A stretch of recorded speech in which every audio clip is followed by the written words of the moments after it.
Համազգային հայ կրթական և մշակութային միության նախաձեռնությամբ լույս է տեսել Հովհաննես Քաջազնունին ճարտարապետ և հայ եկեղեցու դերը պետականության բացակայության պայմաններում գրքերը, որոնք այսօր Գյումրիում ներկայացվեցին միության Գյումրու գրասենյակի նախաձեռնությամբ տեղի տարբեր ոլորտների ներկայացուցիչներին։ Նորանդեսը ուզեցինք տեղափոխել նաև Գյումրի, որովհետեւ Գյումրիի հասարակությունը նաև ինքը տեղյակ լինի եւ հասկանա իր արժեքների մասին պատմող գիտաժողովների արդյունքները ու մութ չմնա որպես այդպեսին, այսինքն ուզում եմ ասեմ ոչ միայն հացիվ, նաև բանիվ եւ այդ բանիվը Փառք Աստծո համազգայինը որպես կրթամշակութային միություն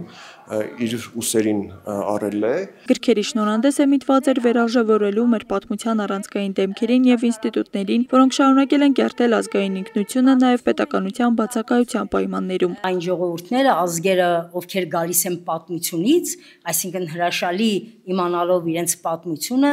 ճիշտ կերտում են իրենց ներկան եւ ապագան դառնում է ավելի հուսալի։ Միջոցառման նպատակն էր նոր հայացք նետել Քաջազնունու ճարտարապետական ժառանգությանը, ներկայացնելով նրա գործունեության բազմաշերտությունն ու ազդեցությունը հայկական մշակույթի վրա։ Հովհաննես Քաջազնունին այն 20-րդ դարի սյուներից էր, որը որքան էլ դաժան էր հայ ժողովրդի համար, բայց նաև սփոփանք էր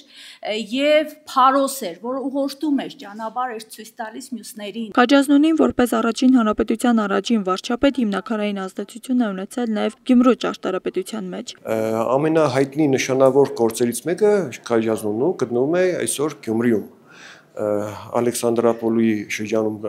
կառուցված ուրեմն նախկինում գրադարանի շենքն է, որ այսօր առաջնորդարանն է, եւ ամենադարքիրը որն է, ես մի քանի հոդվածներ փորձեցի ուսումնասիրել եւ հասկացա մի բան, որ Քաջազնունու այդ առաջնորդարանին նմանատիպ ուրեմն ուրիշ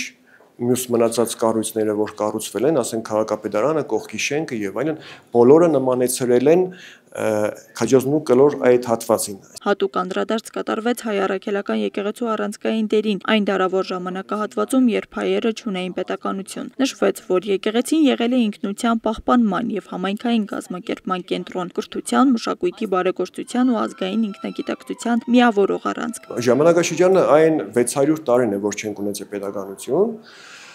եւ մի փոքր անդրադարձ դեպի մեր օրեր ընդամենը։ Այսինքն ընդհանուր առմամբ ինքը հիմնականում ծանրաբեռնված է կոնկրետ այդ 600 տարվա